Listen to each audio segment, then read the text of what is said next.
to the laws.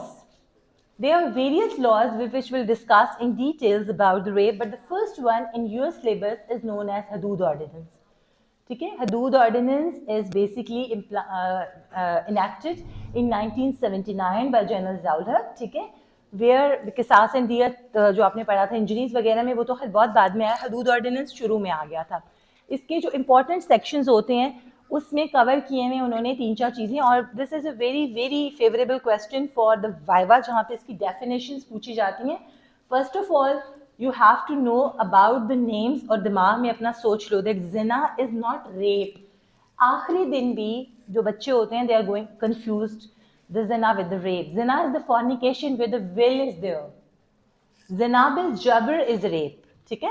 So according to Hudud Ordinance, a man or a woman who are basically adults, ठीक है, they are said to commit zina when they willfully have the sexual intercourse without the medium of marriage between them. ठीक है? Who are not validly married to each other. If someone is saying that we have some sort of, you know about the things that various people say कि हमने आपस में निकाह कर लिया था, ठीक है, but that nikah without the presence of the witnesses is not a nikah. So that comes under the zina. जिस चीज़ का ऐलान नहीं हुआ होता वो निकाह नहीं होता. So ये बहुत ज़्यादा कॉम्प्लिकेटेड सिचुएशंस होती हैं जब हम लोग एग्जामिनेशन कर रहे होते हैं, जब हम लीगल उसमें जाते हैं तो बहुत से लोगों के पास बहुत सी जस्टिफिकेशंस होती हैं, बट एज यू नो हमने लॉ और इस्लामिक लॉ के अकॉर्डिंगली जाना होता है, तो दैट आर बेसिकली जिनाज. ठीक है, तो penetration is sufficient, not only the whole act is there, penetration is sufficient to constitute it into the zina. Importance जो इसकी definitions की आती है, पहले हम adult की बात करते हैं, because for the definition of the zina there should be the adult male and female who are not married to each other. ठीक है, अलग से married है उनकी punishment अलग है. ठीक है, like a person who is married to somebody else is having zina with someone else, उसमें punishment ज़्यादा है as compared to an unmarried person. So adult means a person who has attained being a male puberty at the age of 18 years, ठीक है, and female age of 16 years according to Islam. Had means the punishments which are given by the Holy Quran, ठीक है, और ताज़ीर जो punishment जो आपकी हद के अलावा जिसमें imprisonments वगैरह आ जाती हैं वो आपकी ताज़ीर में आ जाती हैं, ये सारी इस्लामिक punishments होती हैं. Then Mohsin.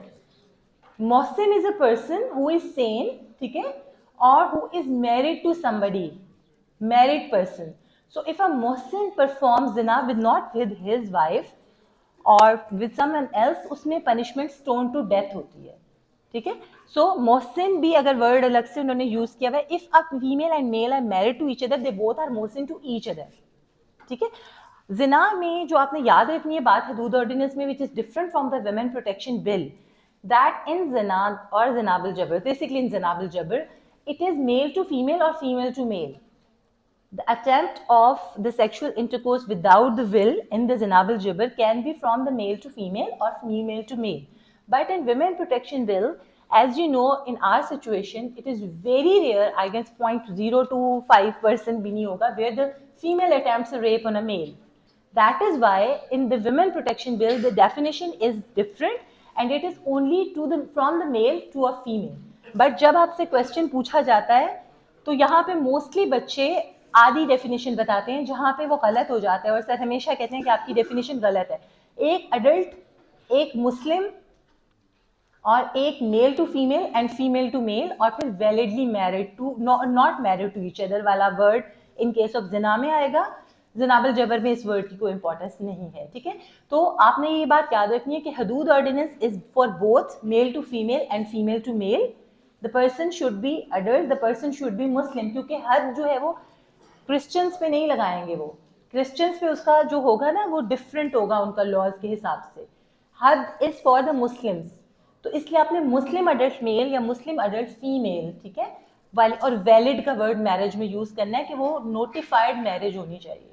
तो ये आपने डिफरेंस छोटे छोटे याद रखनी है. इस पर क्वेश्चन भी आ जाते हैं और जो हमारे इंटरनल हैं वो इस पर बहुत एंड तक बहुत पूछते हैं, और बॉयज़ आपसे भी, और ये इस पर वो बाहर भेज देते हैं कि पहले दोबारा याद करके अपने दिमाग में क्लियर करके आओ कि आपको इन दोनों बातों का पता भी है कि नहीं. जी, नो नो नो नो, मोहसिन मीन्स एक बंदा है, यानी I am saying two people are married to each other, they are मोहसिन to each other. they are mohsin to each other. If a mohsin performs an act with his wife, ठीक है, that is a valid thing. If a mohsin to somebody else performs this act to a female, उसमें punishment के हिसाब से ज्यादा है ना, otherwise फर्क तो कोई नहीं पड़ता. इसी तरह female के लिए भी ऐसे ही है. If she is mohsin to somebody else and performing this act to somebody else, उसमें punishment ज्यादा है. ठीक है, ज़िना बिल जबर में ये चीज नहीं आती है, क्योंकि ज़िना बिल जबर इज विद फोर्स ना, वो willful नहीं है. अच्छा जी, उसके बाद हम आ जाते हैं सेक्शन 5, जहां पे हम वही बात करते हैं कि ये कोर्ट और ये सब चीजें होंगी और उसके बाद उस पर हद लगेगी. Section 4 and 6 are more important. 4 is with जिना एंड 6 इज विद द जिना बिल जबर. ठीक है, सो ये वही बात कर रहे हैं कि जिसको जिना, if a person has perform the जिना, में पनिशमेंट्स क्या होंगी. ठीक है, पब्लिक में स्ट्रिप्स होंगे, मोहसिन होगा तो स्टोन टू डेथ होगा. ठीक है, जो भी उनमें से मोहसिन होगा. सो अनमैरिड के लिए स्ट्राइप्स हैं 100 और उसमें पनिशमेंट्स थोड़ी सी डिफरेंट है. And for the married people the punishment is more in case of जिना. उसके बाद आ जाते हैं सेक्शन 6 विच इज जिना बिल जबर. दिस इज वेरी इंपॉर्टेंट क्योंकि जिना बिल जबर को डिफरेंशिएट करना है. And this is known as what in the women protection bill या पीपीसी में इसको क्या कहते हैं जिना बिल जबर को? नहीं, नेचुरल तो नहीं, रेप. ठीक है, जिना इज नोन एज फॉर्निकेशन. ठीक है, this is known as rape. Because अब जो डेफिनेशंस चल रही हैं बेटा, अब जिसके ऊपर आपको पनिशमेंट्स लोगों को मिल रही हैं, that is one is women protection bill under PPC के अंदर ही घुसा हुआ है वो, और दूसरा होता है एंटी रेप ऑर्डिनेंस 1921 में आ गया था, जहाँ पे डायरेक्टली छोटे लेवल के पुलिस वाले भी इन्वॉल्व नहीं होते, कम अज कम इंस्पेक्टर होना चाहिए, और वो बहुत जबरदस्त किस्म का है जिसमें बहुत जल्दी जो है वो जस्टिस मिलना स्टार्ट हो गया है कंपैरेटिवली. ये वाली चीजें अब नहीं है, लेकिन आपके सिलेबस में हैं और एग्जामिनर्स को बहुत पसंद होती हैं आपसे पूछनी है. दूध ऑर्डिनेंस से बहुत मोहब्बत है लोगों को, तो वो आप लोगों को इसलिए पढ़नी ही पड़ती हैं और आपको कंपैरिजन कंट्रास्ट ड्रॉ करना पड़ता है with both. So a person is said to commit this ज़ना बिल जबर if he or she, this is important, in rape only he, ठीक है, has sexual intercourse with a woman or man as the case may be, to whom he or she is not validly married in any of these circumstances. अब आधी बातें आपकी ऊपर से जिना वाली definition की है, बट इसमें एक तो विल नहीं है, इसमें ये सर्कमस्टेंसेज है. Against the will of the person, other person, ठीक है, without the consent of the victim, with the consent of the victim if the consent is taken by some fraud or by some threat or by some other thing. ठीक है, and secondly अगर वो इस तरह से हो कि female for example telephonic निकाह है या कोई और चीज़ है जहाँ, या पुराना ज़माना है या कुछ ऐसी जगह जब फीमेल इज इन assumption के he is her husband and but he knows that he is not her husband and the thing happens. तो ये 4-5 कंडीशंस हैं जो रेप में भी हैं, बट रेप में एडिशन हुई है if she is under 16 years of age and even she is the wife. Women protection bill में ये जो 4 बातें हमने यहाँ लिखी है ना, उसमें मैरिटल रेप को भी थोड़ा सा टच किया हुआ है.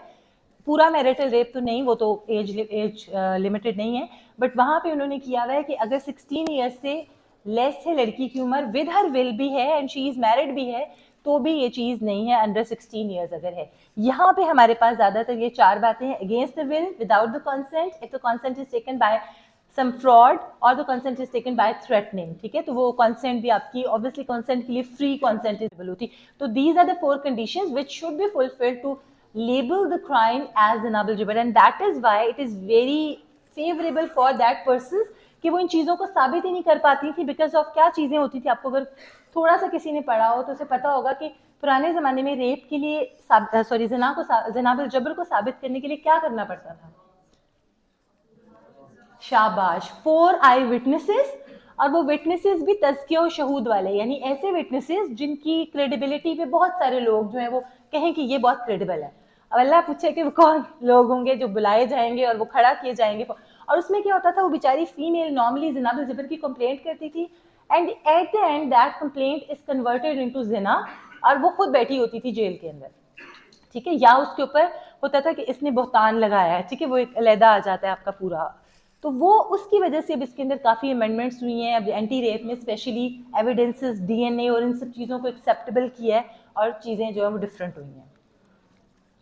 ठीक है, ये वाली आपकी, इसमें भी the explanation is the penetration is sufficient to constitute the crime into ज़िना बिल जबर.